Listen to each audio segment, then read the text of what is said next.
Good morning. You're watching a live market outlook for Wednesday, 30th of November 2011, prepared by Windsor Brokers. The shortest highlight of today's day would be that the situation in Europe and the world has significantly worsened over the past few weeks. The comments from ECB's official Neuer yesterday in Singapore are showing the current really bad situation in the Eurozone and worldwide. As he said, the situation in Europe and the world has significantly worsened over the past few weeks. The market stress has intensified, and France's central bank governor and the governing council member said yesterday, and he said that we are now looking at a true financial crisis, that is broad-based disruption in financial markets. The Eurozone ministers that started meeting yesterday agreed to ramp up the firepower on their rescue fund, but still couldn't say by how much, and they may turn to the IMF for more help, as stunning dip in Italy's borrowing cost pushed the region closer to the financial disaster. The 2 years into Europe's sovereign debt crisis, investors are fleeing the Eurozone bond markets. European banks are dumping government debt. South European banks are bleeding deposits, and the recession looms, fueling doubts about the survival of the single currency. The Eurogroup, which brings together finance ministers from 17 Eurozone members, agreed yesterday to a detailed plan to ensure the first 20 to 30% of new bond issues for countries having funding difficulties, and to create co-investment funds to attract foreign investors to buy Eurozone government bonds. Both schemes would be operational by January, with about 250 billion euros from the Eurozone EFSF bailout fund available to leverage after funding a second rescue program for Greece, as announced by Eurogroup Chairman Jean-Claude Juncker yesterday. The aim was for the International Monetary Fund to match and support the new firepower of European Financial Stability Facility. They also agreed to rapidly explore an increase of the resources of the IMF through bilateral loans, following the mandate from the G20 recent summit in Cannes in France, so that IMF could adequately match the new firepower of the EFSF and cooperate even more closely. But with China and other major sovereign funds cautious about investing more in Eurozone debt, EFSF chief Klaus Regling said he did not expect investors to commit major amounts to the leveraging options in the next days or weeks. Most analysts agree the Eurozone needs to adopt profound measures to combat a crisis that is sucking in some of the bloc's biggest economies. Italy, the Eurozone third biggest economy, had to offer a 7.89% yield to sell 3-year bonds, a Euro lifetime high, and a staggering jump from 4.93% paid in October. Yields on the 10-year debt rose to 7.56% from October's last auction at 6.6%. The European Commission's top economic official Olli Rehn said Prime Minister Mario Monti's new government would have to take extra deficit cutting measures beyond an austerity plan already adopted to meet its balanced budget promise in 2013. The Italian yields were above the levels at which Greece, Ireland and Portugal were forced to apply for international bailouts. But global stocks and the euro held rather firm on relief of strong demand for the Italian debt, with maximum 7.5 billion euros sold. Another highlights from today: the German retail sales came this morning unexpectedly higher in October, which is one of the quite rare positive signals, positive news actually coming lately.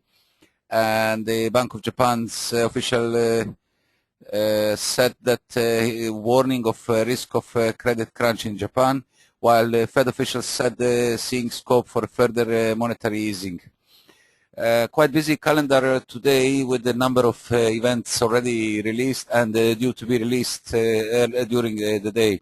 Starting from Japan, where the preliminary monthly industrial production for November came at 2.4%, surprisingly high level compared to the forecast of 1.1%, and the previous month negative reading at minus 3.3%. The GfK consumer confidence from UK released earlier in the session came out at minus 31, slightly better than forecasted minus 33, and the previous month release at minus 32. Housing starts in Japan showed a decrease by 5.8%. Better than forecasted at 6.1%, minus 6.1%, and much better than the previous month, minus 10.8% figure. French customer spending monthly remained unchanged versus the forecasted growth at 0.1%, while German retail sales, as mentioned earlier, came in surprisingly 0.7%. Showing surprisingly 0.7 growth compared to the 0.1% forecast, and the previous month growth of 0.3%. Still to come, German unemployment change that is forecasted at minus 6,000 compared to the positive figure at last month release at plus 10,000.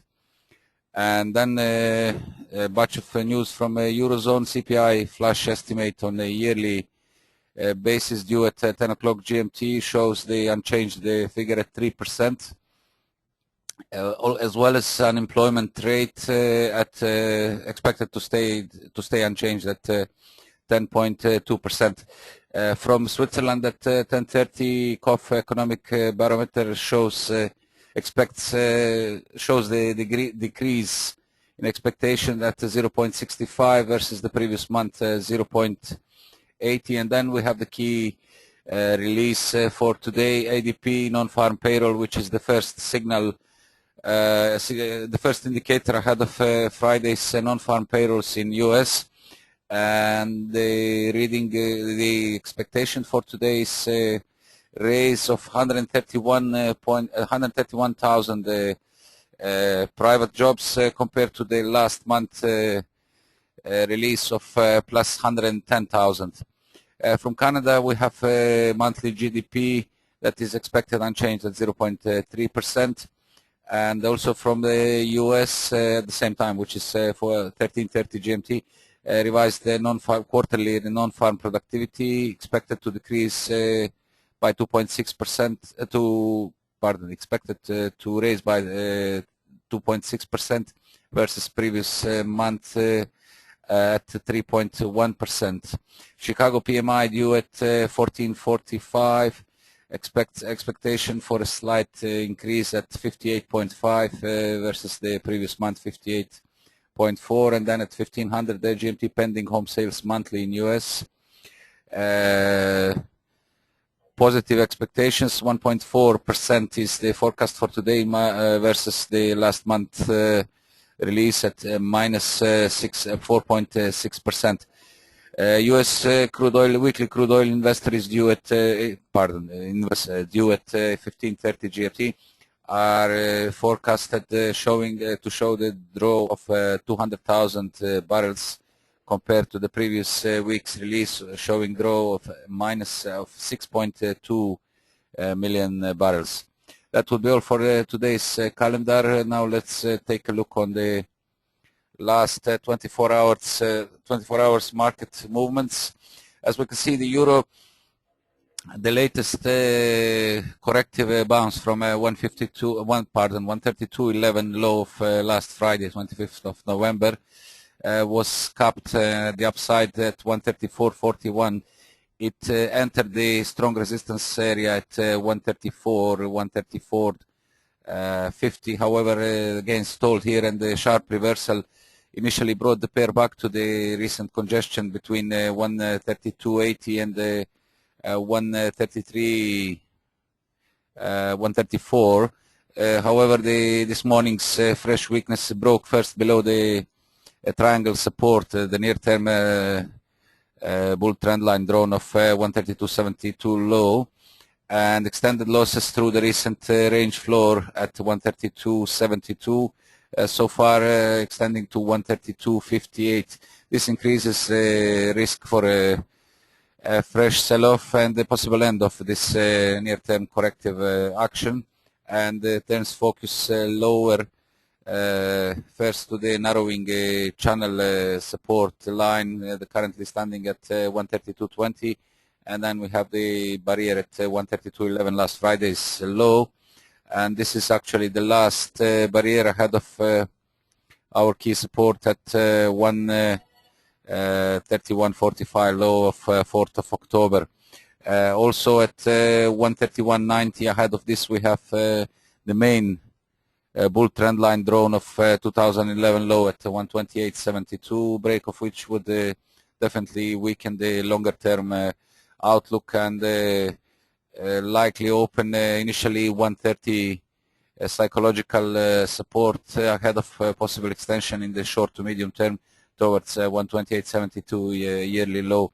As the inflow of negative news continues to come from Eurozone, and the Euro being driven mainly by fundamentals in the recent period, the likely scenario would be, in case of break of 131.45, further weakness as the pair remains in the strong downtrend from 149.38, the year's high posted on 1st of May 2011.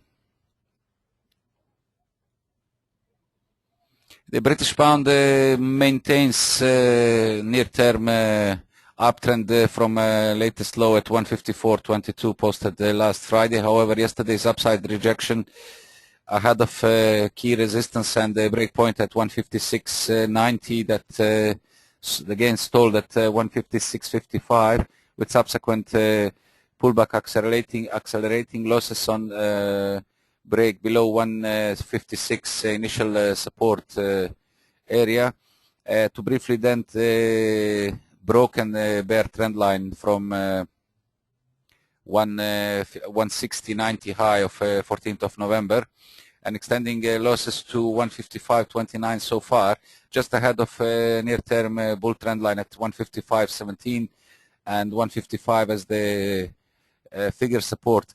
A reversal above these levels would keep the recent uptrend still in play, as the trend line contains the dips. However, a gain of minimum 156 at this point is required to refocus upside, and looks for a test of 156.55, and then our key near-term barrier at 156.90, which is also the break point. Hourly studies are weakening, and the 20 days moving average pointing lower, and maintaining a current downtrend. So that will be around 156, as mentioned, the level that is required to be regained in order to confirm the positive structure and turn the focus higher. On the downside, loss of trend line would trigger likely further weakness towards 154.68 and 154.57 lows, ahead of a possible retest of 154.29 and 154.22, the recent lows, and would signal an extension of the broader downtrend from 161.64 high of 31st of October.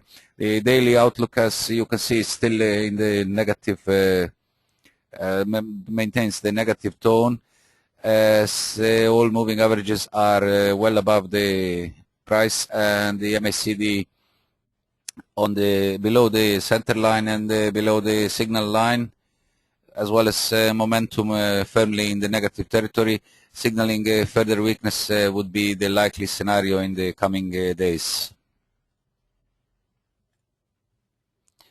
The dollar yen holds recent bullish tone of 76.80, 77 supports, as the yesterday's fresh strength explored the levels above 78 barrier, hitting 78.27 high so far, retesting actually our initial target at 78.25. The immediate pullback was contained by our initial support level at 77.60, 50 zone, and the fresh gains now are underway. We need to see the clear break above 78, as the overnight action already broke higher. It's hitting 78.10. However, clear break here and above 78.27, yesterday's high, to signal further strength, and open levels as follows: 78.44 and 79.00. The post interventions recent post interventions highs. On the downside, 77.60, 50 offers initial support, along with the trend line, bull trend line at currently at 77.44. So 77.60, 50, 40, let's say, is our key support, and holding above here would keep the current positive tone, while loss of these levels would signal fresh weakness and the possible retest of 77 and 76.80, which are the key short-term supports. The hourly studies are gaining momentum, and currently holding above their midlines, keeping focus higher, with the 20 days moving average on the hourly chart currently in 77.90, underpinning the recent strength. Dollar Swiss is back to strength after being congested in past 2 days within the 91.70 and 92.40 zone. That was interrupted by this spike down to 91.37 that actually briefly broke the main bull trend line and the previous low and strong support at 91.50, but the losses were short-lived as the pair quickly returned back to the range. This morning's attempt above the range already dented the range high, hitting 92.44 high. However, clear break here is required to confirm 92.42 and the 92.55, clear break above these levels, and a possible regain of 93 handle is required to confirm the strength and refocus 93.28, above which to resume the broader uptrend with initial target at 93.38 and then 94 zone coming next on a break. A failure to break out of the recent range might signal further sideways trade, while loss of trendline support 91.70, 91.50 zone weakens the near-term structure for possible test of our key short-term supports at 91 and 90.80, below which would signal a stronger correction of the latest strong uptrend as shown on the daily chart, with loss here as well to possibly signal the forming of a double top pattern that would be likely preceding a stronger pullback. For now, the near-term bulls, medium-term bulls are firmly in play, and the daily outlook maintains its positive tone as long as the main bull trend line drawn from 70.67 record low stays intact.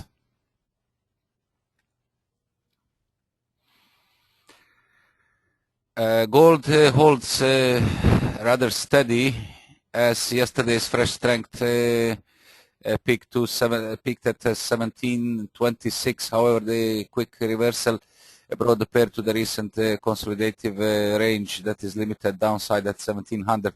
Holding above 1700 would keep the latest recovery tone from 1666 low of 21st of November in play, and break above yesterday's high at 1726 to open a next level, static level, which is Fibonacci 50% at 1731, and then now a short-term break point at 1735 zone, about to confirm the higher base at 1666, 1670, and turn focus towards 1802, the previous high posted on 8th of November. The wider picture outlook on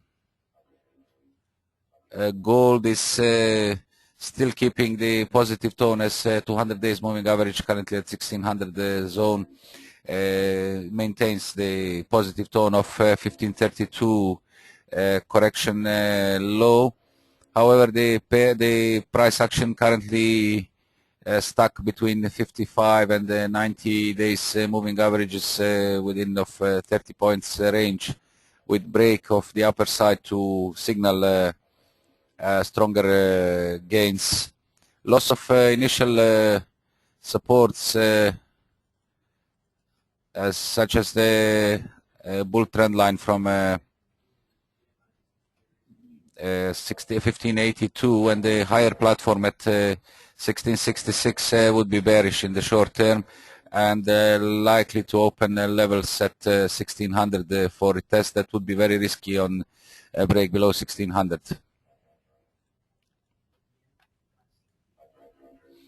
The crude oil current month January is trading around 99-100 zone, as the recent pullback from 103.35 fresh high posted on 17th of November is found actually ground at above at around 95 zone, and currently stuck under 172, the previous high. The near-term outlook maintains a positive tone and keeps the upside favored as long as 95.00 holds. Break above 103.35 is to open 104 and possible extension higher, with the target in the medium term seen towards 114.80, which is the high of 2011 posted on 1st of May.